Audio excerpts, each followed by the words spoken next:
안녕하십니까. 정영태 교수입니다. 오늘부터 한 9차례 정도 함께 일하기 힘든 9가지 부류의 사람들에 대해서 함께 얘기를 나눠볼까 합니다. 이 부분은 미국의 임상심리학자인 헬렌 매크로스와 작가인 헤이젤 에드워드가 공저한 Difficult Personality, 어려운 성격의 사람들, 이 책 2010년에 나온 것인데요. 여기에 주로 근거해서 얘기를 하고자 합니다. 이 책에 의하면 우리가 함께 일하기 힘든 부류의 사람을 9가지로 나누는데, 첫째, 매사 불평불만인 사람, 두 번째, 오만하고 잘난 척하는 사람, 세 번째, 다른 사람을 지배하려고 하는 사람. 이런 사람들은 무슨 일을 하려고 해도 방해물이 되는 거죠. 좌절감을 느끼게 하고 짜증을 느끼게 만드는 사람들입니다. 그 다음 네 번째 부류는 걱정도 팔자인 사람, 맨날 걱정만 하는 사람, 이래도 걱정, 저래도 걱정인 사람, 지극히 융통성이 없는 사람, 한 가지 정하면 죽어도 바꾸지 않는 사람들이죠. 그 다음에 여섯 번째, 징징징징대는 사람, 혼자 뭘 못해서 어렵다고 징징대는 사람. 이런 사람들은, 이 세 가지 부류 사람들은 정말 이제 사람 참 헷갈리게 만들죠. 이러지도 저러지도 못하게, 자기가 결심을 못하니까요. 그 다음에 이제 일곱 번째는, 겉으로 보기에는 참 조용하고 점잖은 사람 같은데 결정적인 순간에 나에게 해악을 끼치는 사람, 뒤통수 치는 사람이 있고요. 그 다음에 여덟 번째, 이제 사람 괴롭히기 좋아하는 사람, 괜히 괴롭히는 사람들이요. 그 다음에 이제 아홉 번째, 반사회적 인격 장애 증상이 있는 사람들, 소위 말하는 소시오패스 증상이 있는 사람들, 이런 사람들은 나에게 결정적인 해악을 끼칠 수 있기 때문에 위험한 사람들입니다. 어쨌든 이 9가지 부류의 사람들이 생각보다도 어느 사회든지 많이 있습니다. 미국을 포함해서 우리 한국도 당연히 이런 사례 꽤 많을 거고 여러분들도 많이 경험하셨을 겁니다. 그래서 각각 이런 부류의 사람들을 어떻게 이제 대할 것인지 이런 부분에 대해서 함께 생각을 해보도록 하겠습니다.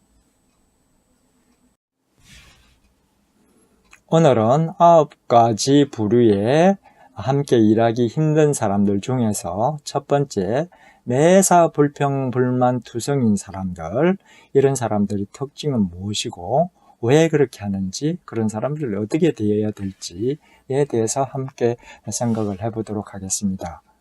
매사 불평불만이 많은 사람들은 세상을 좀 비관적이죠. 비관적으로 보기 때문에 맨날 앓는 소리만 합니다. 왜 이렇게 힘들고 안 되는 게 많냐, 누가 이렇게 하면 이게 잘못이고 이렇게 저렇게 하면 또 그것도 불만이고, 이런 사람들이죠. 기본적으로 현실에 대한 불만이 가득 차 있는 비관적인, 미래에 대한 희망도 없는 이런 부류의 사람들입니다. 이런 사람들은 남들을 대할 때 참 이상하게도 다른 사람 약점을 잘 찾아냅니다.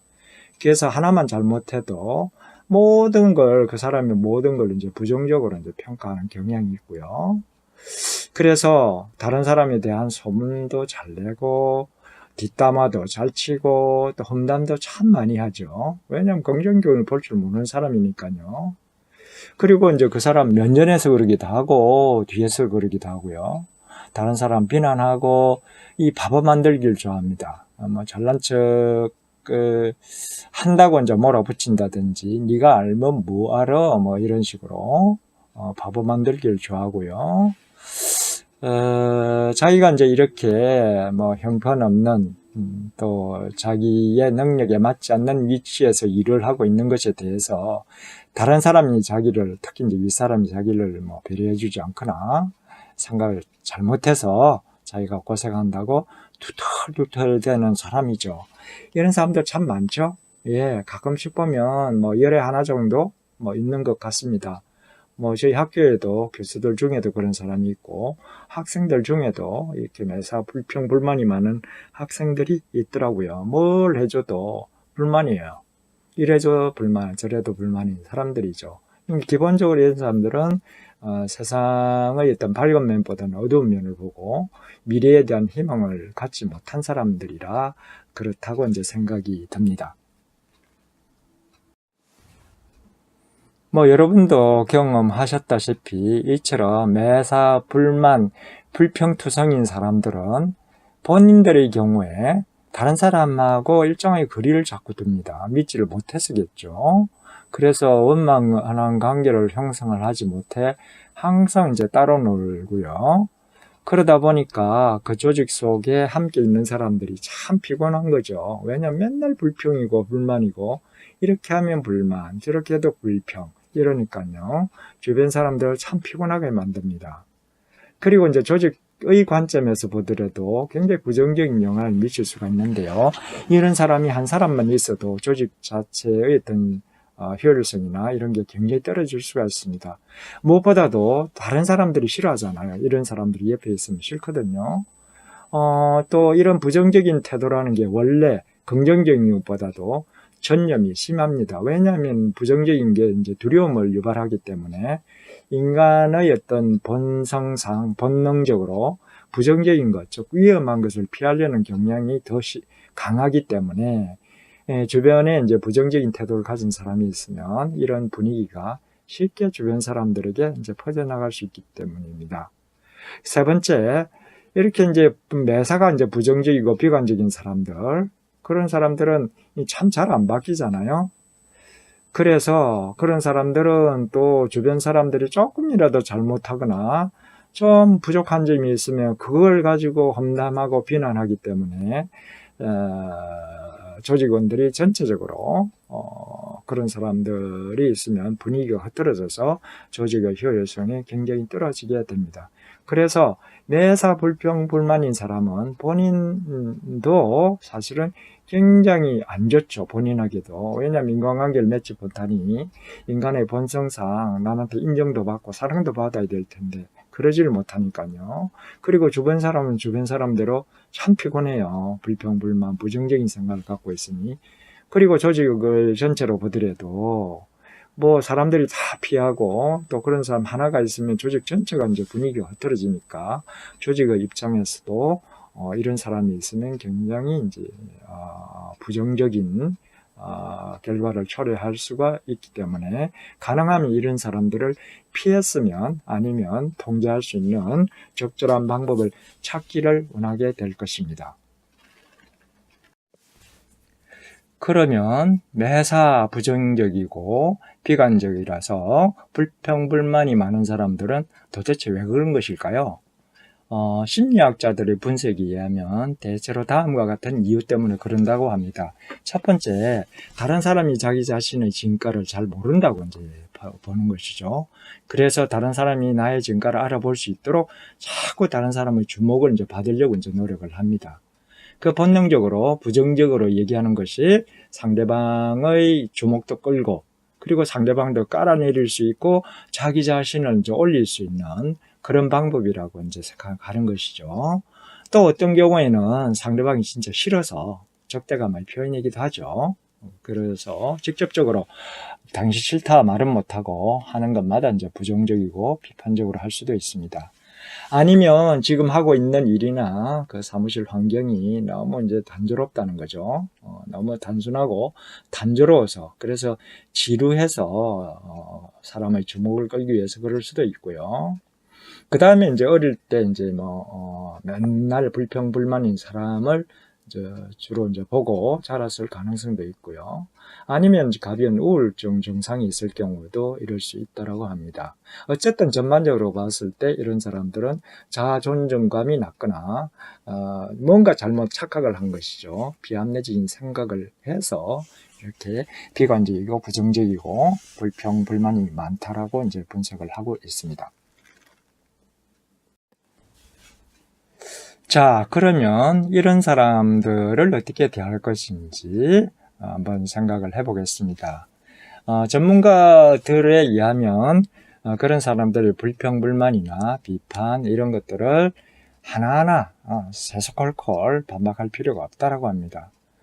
중요한 것인 경우에, 필요할 경우에만 계속적으로 이제 부정적인 멘트를 할 경우에 정말 그러냐고 확인하는 형식으로 반문하는 형식을 택해서 바로 잡는 것, 그게 이제 필요하다 그러고요. 그리고 혼자서 감당하기 힘드니까 가능하면 다른 사람들과 함께 있으면 좋을 테고요. 혼자 있을 때는 가능하면 그 사람과 말을 하지 않든지 피하는 것이 상책이라고 합니다. 네 번째, 어쩔 수 없이 이제 그런 사람과 이제 같은 팀이 됐다든지, 그래서 함께 일을 할 수밖에 없다라고 한다면은, 부정적인 말, 그 사람이 하는 부정적인 태도나 말, 이런 것들에 말려 들어가지 말아야 됩니다. 옆에 있다 보면 자기도 모르게, 부정적으로 된다든지, 그렇게 될 수가 있으니까, 가능하면 말려들지도 않고 오히려 자기 자신을 지키는 의미도 있기 때문에 상대방의 어떤 부정적인 그런 말에 대해서 어떤 긍정적인 측면을 찾아서 설명하고, 그래서 상대방에게도 설명하고 내가 또 부정적인 생각이 말려 들어가지 않도록 그렇게 노력함이 필요하다고 합니다. 그리고 다른 사람에게도 저 사람은 저런 사람이니까 조심을 하라고 알려주는 것이 조직을 위해서도 좋은 것일 겁니다. 그리고 이제 굳이 이제 다른 그 사람의 말을 바로잡을 경우에는 예를 들어서 돌려서 지나치게 이제 부정적이라는 것만 강조하지 말고 좋은 점이 있다는 것도 아니면 긍정적인 측면이 있을 수 있다는 걸 인정하는 형식으로 말을 하는 것이 좋다는 거죠. 맞을 수도 있지만 어떤 측면에서는 또 이런 것도 있지 않냐, 아니면 누굴 욕을 할 경우에 사람은 다 그런 게 좀 있지 않냐, 그러니 굳이 이제 그렇게 부정적인 거 보지 말라라는 식으로 바라잡아 줄 필요가 있습니다.